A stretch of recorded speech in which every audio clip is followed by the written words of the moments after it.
सर्वांना नमस्कार. सर्वप्रथम CP साहेबांना नमस्कार. उपस्थित सर्व अधिकारी, अंमलदार आणि कॉन्स्टेबल सर्वांना नमस्कार.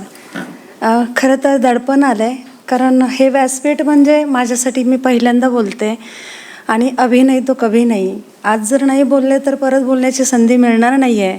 म्हणून मग थोडीशी धाडस करून इथे आले सर, की मला बोलायचं आहे. ह्यानंतर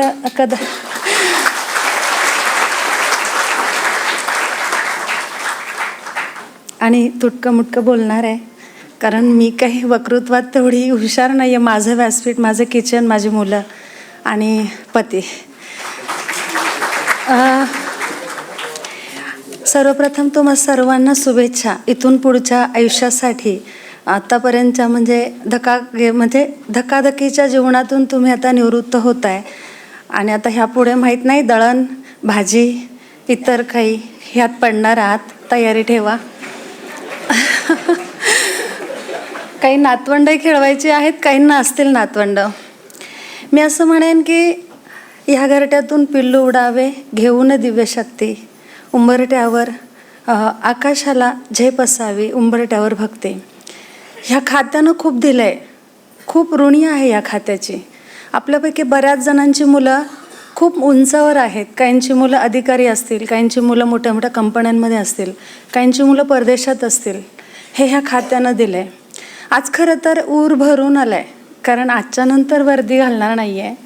रोजची गडबड नसणार आहे. पट्टा दे, टोपी दे किंवा रुमाल दे, हे सगळं नसणार आहे सोबत. आणि खरंच फार वाईट वाटतं आहे मला.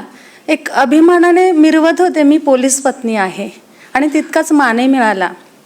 मला वाटतं मी CP साहेबांना पहिल्यांदा पाहते आणि माझ्यासाठी खूप मोठी गोष्ट आहे की मी एवढ्या मोठ्या अधिकाऱ्याला पाहते, कारण पोलीस पत्नी असूनही कधी पोलीस स्टेशनला जाण्याचं भाग्य मिळालं नाही. आणि कधी जर गेलेच असेल एखाद वेळ तर माहेर असल्यासारखं वाटलं. बरं, तिथे गेल्यावर असं वाटत होतं की मी माहेरी आले. आणि खरं पाहिलं तर हा सन्मान पोलिसांपेक्षाही त्यांच्या पत्नीला खरंच खूप मानाने जगता येतं. मी पोलिसाची बायको आहे. माझ्यासाठी खूप मोठं होतं हे 33 वर्ष. फार म्हणजे अनुभव आहे, काही चांगले काही वाईट. तेवढा वेळ त्यांनी मला दिला नाही, घरातही दिला नाही, मुलांनाही दिला नाही. पण आज कळतंय, हे सगळं पाहून आज कळतंय की खरंच वाऱ्या वावदानात असेल, पाण्या पावसात असेल, पूर असेल, अगदी रस्त्यावर कुत्रे मांजरं आले तरी पोलिसांना फोन येतो की उन्हाळ कुत्रे फिरतायत, जनावरं फिरतायत. माझा स्वतःचा अनुभव आहे. ट्रेनमधून जात असताना एक पोलीस शिपाई होते महिलांच्या डब्यामध्ये. एक जोरदार वेगाने एक दगड आला दारातून आणि तो दगड त्या आपण ज्या कडीला पकडतो त्या कडीला लागून तिन्ही कड्या रांगेत तुटल्या होत्या. इतक्या वेगात तो दगड आलेला होता. तर बाकीच्या महिला सांगत होत्या, पोलीस काय करतायत, पुढे व्हा ना जरा, तुम्हाला दिसत नाही का? तर मी त्यांना म्हटलं, तेही 2च हात 2च पाय, आपल्याच इतके अवयव आहेत, त्यांना काय 10 हत्तींचं बळ आहे का? आपण सगळ्यांनी मदत करूया ना. तिथे कळालं की खरंच किती म्हणजे गांभीर्य कळालं पोलिसाच्या नोकरीचं. त्याशिवाय कोरोना काळात आपण पाहिलं की आपण सगळे म्हणजे जीव मुठीत घेऊन जगत होतो. अशा वेळात आपले नवरे म्हणजे पोलीस बांधव, म्हणजे मी माझ्या सगळ्या भगिनींना सांगते, पोलीस बांधव रस्त्यावर उभे होते, जीवाची पर्वा न करता उभे होते. जाळपोळ असेल किंवा कुठे मारामारी असतील, कुठे पूर आला असेल, 26/11चा प्रसंग सगळ्यांना आठवतोय. आपण 4-4 दिवस घरी आले नव्हते. म्हणजे हे सगळं जगत असताना मी मानाचा मुजरा करते सगळ्यांना की तुम्ही इतकं 33 वर्षाची सर्व्हिस, 33 वर्षाची सर्व्हिस तुम्ही पूर्ण केली आहे.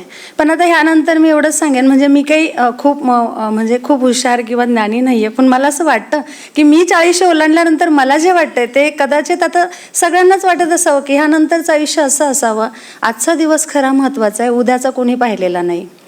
आता इथून मागे आपण जे कमवलं आहे ना ते जगा. मागे ठेवा किंवा हे नको ते नको असं नको. ह्या पुढचा काळ तुमचा निवृत्तीनंतरचा जो असेल तो इतका छान जगा ना, मनात येईल तसं लहान मूल व्हा, कुठेतरी नाचा, मित्रांमध्ये बसा, गप्पा मारा, फेरफटका मारा, पण जगा. इथून पुढचा काळ फक्त जगायचं आहे, हे बोनस आयुष्य असं समजा आणि जगायचं आहे. आणि आम्ही म्हणजे आपण पोलीस पत्नी आपण सगळ्यांनी जगू द्यायचंय. म्हणजे त्यांनी आतापर्यंत खरंच म्हणजे असं म्हणूया की सासूरवासातून बाहेर पडले आत्ताशी. कारण पोलीसमध्ये भरती झालं म्हणजे सासरी गेल्यासारखंच आहे. तेव्हा आता आपण त्यांना सहकार्य करायचं आहे आणि आपण दोघांनी छान जगायचं आहे. आणि ह्या पलीकडे मला वाटतं मी खूप बोलायचं वाटतंय पण नको, वेळ कमी आहे. आणि एवढं बोलून मी माझे 2 शब्द संपवते. धन्यवाद.